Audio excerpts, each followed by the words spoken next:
तो अब हम चलते हैं अपने उप विषय के अगले चरण में, जहाँ खो खो का खेल चौथी कक्षा की लड़कियों के बीच में होना है। सभी बच्चे खेल देखने के लिए मैदान में इकट्ठा हुए। राजीव सर ने खेल के नियमों के बारे में बताया। उन्होंने बताया कि इस खेल में 2 टीमें होंगी। प्रत्येक टीम में 9-9 खिलाड़ी होंगे। मैदान में एक सीधी लाइन खींचेंगे।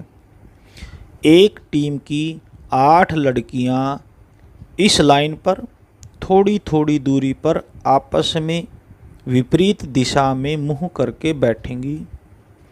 दूसरी टीम की एक लड़की बैठी हुई लड़कियों के बीच में से होकर दौड़ेगी। पहली टीम की एक लड़की इस लड़की को छूने की कोशिश करेगी ताकि यह आउट हो सके। वह अपनी सहायता के लिए बैठी हुई लड़कियों में से एक को पीछे से पीठ पर खो दे सकती है। दूसरी टीम की लड़की छू जाने के बाद वह आउट मानी जाएगी। निर्धारित समय पूरा होने पर यह प्रक्रिया दूसरी टीम के लिए भी दोहराई जाएगी। अंत में जिस टीम के कम खिलाड़ी आउट होंगे वह टीम विजेता घोषित की जाएगी। सोचो और अपनी उत्तर पुस्तिका में लिखो, आप कौन कौन से खेल खेलते हो? आपके मनपसंद खेल के नियम लिखो। खेल में आउट होना क्या होता है? आप स्वयं किसी खेल के नियम बनाओ और उन्हें अपनी उत्तर पुस्तिका में लिखो। खो खो के खेल के नियम बताने के बाद राजीव सर ने जोर से सीटी बजाई। नीता व रचना अपनी अपनी टीमों के साथ टाई डालने के लिए मैदान में आकर आमने सामने खड़ी हो गई। सर ने टाई डाली। रचना की टीम की बैठने की व नीता की टीम की एक एक करके भागने की बारी आई। रचना ने घेरा बनाकर अपनी टीम को कुछ समझाया। दोनों टीमों ने अपनी अपनी जगह ली और खेल शुरू हो गया। खो खो। भागने वाली लड़की जोर से चिल्लाई। मैदान में एक के बाद एक खो खो की आवाज़ें आने लगी। शहीदा बड़ी फुर्ती से लड़कियों के बीच में से होती हुई भाग रही थी। कभी कभी वह पकड़ने वाली लड़की कोमल को भ्रमित करने के लिए विपरीत दिशा में भागने लगती थी। आसपास बैठे चिल्ला रहे थे, शाबाश सईदा, भाग। सईदा बहुत अच्छा खेल रही थी। अचानक सईदा और कोमल में झगड़ा हो गया। कोमल कह रही थी, सईदा आउट है, सईदा आउट है।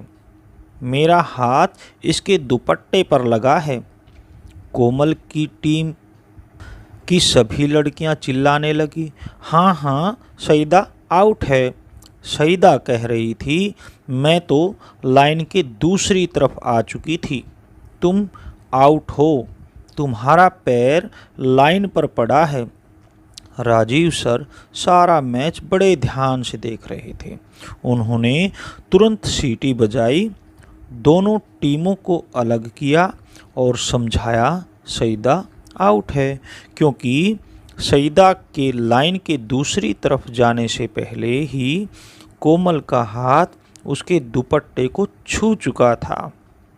दोनों टीमों ने सर की बात मान ली और कोमल और सईदा ने एक दूसरे से हाथ मिलाया।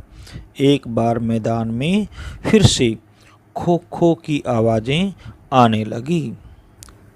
तो प्यारे बच्चों, हम उम्मीद करते हैं आपको आज का उपविषय मस्ती की रेल मेरे ये खेल बहुत पसंद आया होगा। आज हमने खेलों के बारे में और योगासनों के बारे में बहुत सारी जानकारी प्राप्त हुई। इसके साथ साथ खो खो के खेल के नियमों के बारे में भी जाना। तो आइए अब हम चलते हैं अभ्यास की ओर। अभ्यास में पूछे गए प्रश्नों के बारे में आपने सोचना और अपनी उत्तर पुस्तिका में लिखना है। क्या खेलते समय आपका किसी से झगड़ा हुआ है? आपका झगड़ा किस खेल में हुआ और झगड़े का क्या कारण था? आपने उस झगड़े को स्वयं सुलझाया या किसी बड़े की मदद ली? आपने झगड़े को कैसे सुलझाया? खेल में झगड़ा होने की स्थिति में आप अपने दोस्त का पक्ष लेते हो या निष्पक्ष रहते हो? कौन से खेल समूह में खेले जाते हैं? उन सभी खेलों के नाम लिखिए। आप कौन से खेलों को स्कूल में खेलते हो और कौन से खेल घर में खेलते हो? आप घर में किसके साथ खेलते हो? क्या आप घर में भी नियमों के अनुसार खेलते हो? घर में खेलते समय किसी बात पर विवाद होने पर सुलह कौन करवाता है? तो आइए अब एक रोचक कार्य करते हैं। यह कार्य आपने स्वयं करना है। आपकी स्क्रीन पर दिखाई गई इस तस्वीर के एक कोने में बने बॉक्स में अपने मनपसंद खिलाड़ी का चित्र लगाएं और उस खिलाड़ी के बारे में कुछ पंक्तियां भी लिखें। तो प्यारे बच्चों, आज आपने अपनी परिवेश अध्ययन की पाठ्य पुस्तक झरोखा के अध्याय 3 मस्ती की रेल मेरे ये खेल से विभिन्न खेलों के साथ साथ योगासन के बारे में भी जानकारी हासिल की। आज आपने खो खो के खेल के नियमों के बारे में भी विस्तार से जाना। हम उम्मीद करते हैं कि आपको आज का अध्याय मस्ती की रेल मेरे ये खेल को अध्ययन करने में बहुत आनंद आया होगा।